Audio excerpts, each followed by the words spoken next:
আজ দুঃখ নেব না, খুশি নেব। খোদা গো তুমি দাও না বলে, আজ এই দিনেতে রসুল এলো, এই দিনে বিদায় নিলে। আজ দুঃখ নেব না, খুশি নেব। খোদা গো তুমি দাও না বলে, আজ এই দিনেতে রসুল এলো, এই দিনে বিদায় নিলে। আজ দুঃখ নেব না, খুশি নেব। খোদা গো তুমি দাও না বলে। একবার আওয়াজ দেন নারে তাকবীর, মাশাআল্লাহ। আসনার ভাইরা, সন্ধ্যা থেকে নিয়ে পর্যন্ত যা মিলাদ শুনছি আলহামদুলিল্লাহ। আমাদের দিকে এত রাত পর্যন্ত হয় না, 12টা বাজলে মোটামুটি শেষ হয়ে যায়। কিন্তু শুধু তাহারি একটু বাকি রয়েছে বলে আমি বললাম 12:30টার ভিতরে করে দেবো ইনশাআল্লাহ। মিনিট 20 মতো বাকি রয়েছে। আমি শুধু একটা কথা বলবো ভাই, আমাদের যাদের মা আর বাপ আছে, আজ থেকে আমরা যারা খিদমত করি না, আমরা সবাই বলি খিদমত করবো তো ইনশাআল্লাহ। একটু জোরে বলুন না ইনশাআল্লাহ। বাপ মাকে দেখেন, আমি ছেলে হিসেবে আমার একটা হক ছিল, আমি যদি আদায় না করতে পারি আল্লাহর কাছে কিন্তু কৈফিয়ত দেওয়া লাগবে। হুকুকুল্লাহ আর হুকুকুল ইবাদ, একটা হলো আল্লাহর হক আর একটা বান্দার হক। মানুষ যখন মারা যায় তখন আমরা বলি, ভাই যদি আপনাদের কাছে কোনো অন্যায় করে থাকে আল্লাহর রাস্তায় ক্ষমা করে দেন। বলা হয় না? হয় না? কেন বলা হয়? এটা হলো বান্দার হক। বান্দা যতক্ষণ ক্ষমা না করবে ততক্ষণ আল্লাহ ক্ষমা করেন না। বান্দা যদি ক্ষমা করে দেয় আল্লাহ বলেন, ও আমার বান্দা তুমি ক্ষমা করে দিয়েছো, আমি আল্লাহ তোমার জীবনের ত্রুটিগুলো আমি রব্বুল আলামিন ক্ষমা করে দিলাম। জোরে বলুন না সুবহানাল্লাহ। ভাইরা, এই জন্য আমি সকলের কাছে অনুরোধ করছি যারা এখানে উপস্থিত রয়েছে, মার বাপ যাদের আছে প্রাণ ভরে তাদেরকে সেবা করুন। মায়ের কদম তলে সন্তানের দয়ার জান্নাত রয়েছে। এটা গেল একটা দিক। আর দ্বিতীয় দিকটা হলো, আমি নামাজি হয়ে যাব, গরিব তো কি আছে, গরিব ঘর, কুড়ে ঘর, সেই ঘরে আমি একজন নামাজি বনে যাব ইনশাআল্লাহ। বলুন না ইনশাআল্লাহ। আল্লাহ যেন কবুল করেন, আল্লাহ যেন সুমতি দান করেন। সবাই বলুন আমিন। আপনাদের এই সাইটে আসলে আমি দেখেছি অনেক যুবক ভাইরা তারা জলসায় আসেন, আলহামদুলিল্লাহ তারা জলসা শোনে। আমি সেই সমস্ত যুবক ভাইদের কাছে বলবো, ভাই আপনাদের মহব্বতে তো আমি আসি। দেখেন, আপনারা জীবন অনেক ব্যবসা করেছেন, আমি একটা ব্যবসার কথা বলে যাই। সেই ব্যবসাটা হলো, বেঁচে থাকতে যিনি নামাজি একজন বেনামাজিকে যেভাবে হোক কষ্ট করে মসজিদে নিয়ে যাবেন, নামাজি বানাবেন, একজনকে বানাবেন। জীবনে বেঁচে থাকতে থাকতে যিনি বেনামাজি এমন একজন ব্যক্তিকে খুব মহব্বত করে ভালোবেসে মসজিদ পর্যন্ত নিয়ে যাবেন, নামাজের সঙ্গে জুড়ে দেবেন। আপনি মারা যাবেন, ওই যিনি নামাজি একটা বানিয়ে গেছেন ওনার থেকে আর দুটো নামাজি হলো, ওই দুটোর থেকে আর চারটে নামাজি হলো, ওই চারটের থেকে আর 10টা নামাজি হলো, ওই 10টার থেকে আর 20টা নামাজি হলো। আপনার কবরে হাত তুলে দোয়া করতে হবে না, এরা যত নামাজ পড়বে আপনি কবরে শেষে তত বেশি সওয়াব পাবেন। জোরে বলুন না সুবহানাল্লাহ। এই ব্যবসাটা করতে পারবেন ভাই? বুঝতে পারেননি ভাই?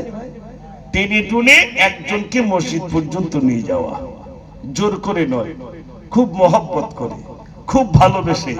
যিনি নামাজ পড়েন না তানার বাড়িতে বারে বারে যাওয়া, ভাই চলেন না যাই মসজিদে, চলুন ভাই যাই মসজিদে, বারে বারে নিয়ে যান। কিছু জান্নাতের কথা বলুন, জাহান্নামের কথা বলুন, কবরের আযাবের কথা বলুন, এই দুনিয়া তুচ্ছ এই কথা বলুন, আপনিও নসিহত করুন। কেননা এটা সকলেই দায়বদ্ধ। রাসূল বলেছিলেন, জাবলে রহমত পাহাড়ে, বাল্লিগু আন্নী ওয়ালাউ আয়া, আমার পক্ষ থেকে যতটুকু শিখেছো মানুষের কাছে পৌঁছে দাও। সাহাবায়ে কেরাম আজমাইনগণ তাদের ঘোড়াটা যেদিকে ছিল তারা সেদিক ফিরে ইসলামের দাওয়াত দিতে চলে গেলেন। সন্তানের দিকে তাকান নাই, জমির দিকে তাকান নাই, আপনার অর্থের দিকে তাকান নাই। রাসূল বলেছেন ওই কথাটাই আমল করার জন্য বার হলেন, একটু জোরে বলুন না সুবহানাল্লাহ। আমাদের প্রত্যেকের কিন্তু এই দায়বদ্ধতা রয়ে গেছে, একে অপরের কাছে নসিহত করা, একে অপরের কাছে নসিহত করা। এই যে এখানে অনেক যুবক রয়েছেন, আলহামদুলিল্লাহ। আজ কি বার ভাই? বুধবার। বুধবার, তারপর হচ্ছে বৃহস্পতিবার, তারপর কি বার ভাই? শুক্রবার।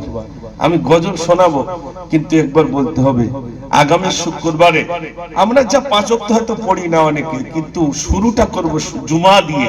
একটু বলবেন আমরা আগামী জুমা ইনশাআল্লাহ মসজিদে নামাজ পড়বো? আল্লাহ, কেউ একটু অন্তত বলেন ইনশাআল্লাহটা বলেন, একটু জোরে বলেন ইনশাআল্লাহ। ও যুবক ভাইরা রাজি আছেন তো ইনশাআল্লাহ? আপনারা কথা বলবেন না, আমি বুঝতে পেরেছি। জি, একটু জোরে বলুন না ইনশাআল্লাহ।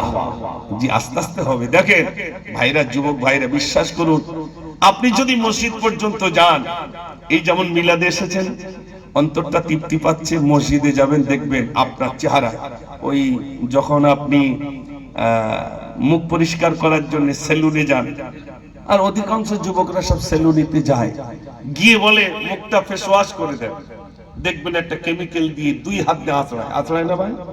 আঁচড়ায়। তারপরে দোয়ার থেকে সুতো বার করে, এরকম ডলে। আমি তখন দেখছি যে এরকম সুতো ডলছে, তা আমি তখন সেলুনে জিজ্ঞেস করছি, ভাই কি করছেন এটা? সুতো দিয়ে। তো ওটা মুখ পরিষ্কার করার একটা পন্থা। তাই বললাম কাতার দড়ি দিয়ে ডলিয়ে একটু ভালো হতো না? আগর মতো ছিল, বেশ ভালো পরিষ্কার হতো। ও ভাই, মুখ পরিষ্কার করার জন্য আপনার ফেস ওয়াশ ব্যবহার করেন, আমি একটা ওষুধ বলে যাই, সেটা কি? আপনি অজু করবেন। অজু করলে আপনার চেহারায়, সমস্ত চেহারাটা, আপনার শরীরে, আপনার চেহারায় একটা নূরানি জ্যোতি ভার হবে। কেননা ওযু করলে জ্যোতি ফেরে, মুখমণ্ডলে জ্যোতি ফেরে। কেন? আম্মা জান আয়েশা সিদ্দিকা রাদিয়াল্লাহু তাআলা আনহা, তাকে রাসূল বললেন, আয়েশা, আয়েশা সিদ্দিকা রাদিয়াল্লাহু তাআলা আনহা, তিনি বললেন, ইয়া রাসূলুল্লাহ, কিয়ামতের দিন সকল নবীর উম্মত উঠবে, আপনি কি করে বুঝবেন এটা আমার উম্মত, ওটা আমার উম্মতি? আম্মা জান আয়েশা বললেন, ইয়া রাসূলুল্লাহ, কিয়ামতের দিন আপনি কি করে বুঝবেন এটা আমার উম্মত, ওটা আমার উম্মতি? আল্লাহর নবী বললেন, আয়েশা শোনো শোনো, এক মাঠে 1000 ঘোড়া রইল, 1000 ঘোড়ার ভিতরে একটা ঘোড়ার কপালটা সাদা, ওই 1000 ঘোড়ার ভিতরে ওই সাদা কপাল ঘোড়াটাকে আমি কি চিনতে পারবো না? চেনা যাবে না ভাই? সাদা, এই কপাল সাদা দুটো একটা ঘোড়া পাওয়া যায় না, তো ওটাকে আমি চিনতে পারবো না? আল্লাহ রাসূল যেই বললেন, আম্মা জান আয়েশা বলছেন, ইয়া রাসূল, বেশক আপনি চিনবেন, 1000 ঘোড়ার ভিতরে সাদা কপালওয়ালা ঘোড়া নিশ্চয়ই আপনি চিনবেন।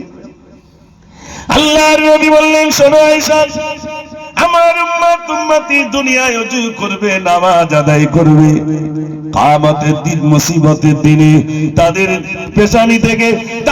পেশানি থেকে, কপাল থেকে নূরের জ্যোতি বার হবে। সেদিন আমি বুঝতে পারবো এটা আমার উম্মত, ওটা আমার উম্মতি। একটু জোরে বলুন না সুবহানাল্লাহ। কি দেখে বুঝবেন? এই কপাল থেকে জ্যোতি বার হবে। ওযু যদি না করি, ওযু তো করি সেই, অনেকে যদি বলি ভাই নামাজ পড়তে, হুজুর আমি তো নামাজ পড়ি। তাহলে কখন? কেন? ঈদের নামাজটা তো পড়ি, আর জানাজাটা পড়ি, মানতে দেন। ঈদের নামাজ আর জানাজাটা পড়ি, আহা, ও নামাজ নামাজ নয়।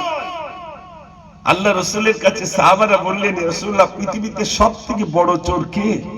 নবীজি বললেন, যারা নামাজে ফাঁকি দেয় তারা। ফাঁকি দিলে যদি ওই চোর হয়, আর যারা মোটে নামাজ পড়ে না, তাহলে চোর হবে না ডাকাত হবে? এবার ভাবে। ও সোনার ভাইরা, আমার যুবক ভাইরা যারা এসেছেন, ও সোনার ভাইরা, জুমার নামাজে অংশ নেন, জুমার নামাজ পড়েন। নামাজ পড়লে লাভটা কি হবে শোনেন। আপনাদের মতো একজন যুবক রাজামশাই বললেন, আমার মেয়ে বিয়ে দেব। এক যুবক এসে বললেন, রাজামশাই আপনার মেয়ে বিয়ে দেবেন, শুনলাম আমার সঙ্গে কি বিয়ে দেবেন? রাজামশাই জিজ্ঞেস করলেন, তুমি কি নামাজ পড়ো? কি জিজ্ঞেস করছেন ভাই? তুমি কি নামাজ পড়ো? তো হচ্ছে না, তাহলে আমি বিয়ে দেবো না। তো যদি নামাজ পড়ি তাহলে বিয়ে দেবো। সোজা মসজিদে গেছে, আল্লাহু আকবার। নিয়ত তো দূরের কথা, নামাজের মধ্যে শুধু হচ্ছে রাজার মেয়ে বিয়ে করবো, রাজার মেয়ে বিয়ে করবো। ও তো মসজিদে গেছে কিসের জন্য ভাই?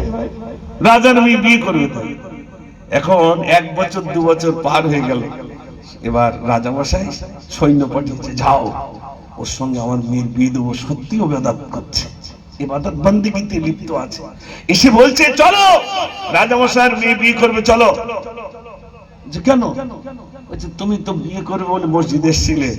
বলছে খোদার কসম আমার বিয়ের প্রয়োজন নাই, আমি নামাজে যা তৃপ্তি পেয়েছি, যে স্বাদ পেয়েছি, আমার আর বিয়ে করার প্রয়োজন নাই। জোরে বলুন না সুবহানাল্লাহ। মসজিদে গিয়েছিল কি কারণে ভাই? রাজার মেয়ে বিয়ে করে বলে যে স্বাদ পেয়েছে সব স্বাদ ভুলে গেছে। মসজিদ পর্যন্ত আসি না বলে তৃপ্তি পাই না। একবার এসে দেখেন, একবার সেজদায় যান, একবার রুকুতে যান, যে মহান রবকে ডাকুন আর বলুন সুবহানা রাব্বিয়াল আলা, সুবহানা রাব্বিয়াল আযীম বলে আপনি ডাকুন, আপনি তৃপ্তি পাবেন। সব কিছু দুনিয়াদারি পর্যন্ত বান্দা ভুলে যাবে। ভাইরা, আজ এখানে জানার আমরা আছি, আমি সকলের কাছে অনুরোধ করছি, ভাই আমরা তো বিয়ে শাদী করি, যুবক বিয়ের জন্য এগিয়ে এসেছে, আমরাও তো বিয়ে শাদী করি। ভাইরা, সেই যুবক শুধু রাজামশাইয়ের মেয়ে বিয়ে করার জন্য, আর আমরা দেখবেন ওই দেখাশোনার সময় সবাই যায়, গিয়ে জিজ্ঞেস করে, ছেলে জিজ্ঞেস করে সব, তুমি কি কাজ করো? যদি বলে শায়েস্তানগরে আমার দুটো দোকান আছে, সর্বনাশ, তাহলে ছেড়ে দেওয়া যাবে না, এই কাজ খুব বড় কাজ। একবারও কিছু বলে খোকা তুমি নামাজ পড়ো কি? আল্লাহ কেউ জিজ্ঞেস করে বলেন? কেউ জিজ্ঞেস করে? কেউ জিজ্ঞেস করে না খোকা তুমি নামাজ পড়ো কি, কথা জিজ্ঞেস করে না, বরং জিজ্ঞেস করে খোকা তুমি কি করো। যদি বলে দোকানে চাল, আলহামদুলিল্লাহ, বিরাট ব্যাপার। আর যদি কোনো কাজ না করে তাহলে বলে বেকার ছেলে, শুধু মসজিদে নামাজ পড়ে। ঠিক বলছি না ভুল বলছি? ও বেকার ছেলে, শুধু কে নামাজ পড়ে, ওতে কোনো কাজ হবে না, কিচ্ছু নেই। মেয়েটা দেবো কি আর খাবে আর খাওয়াবে কি? এখন বলুন খাওয়ানে ওয়ালাটা কে? একটু জোরে বলেন। খাওয়ানে ওয়ালা যদি আল্লাহ হয়, তাহলে এই ধারণাটা আসে কি করে? যে কাজ করে না, কিচ্ছু করে না, খাওয়াবে কি? এখানে যত মানুষ আছেন একটু বলবেন, কোনদিন অনাহারে আপনার পেটে পাথর বেঁধেছিলেন? অনাহারে আপনার জীবনটা কেটেছে বলে মনে হয়? না, না কাটি নাই। ও সোনার ভাই আমার।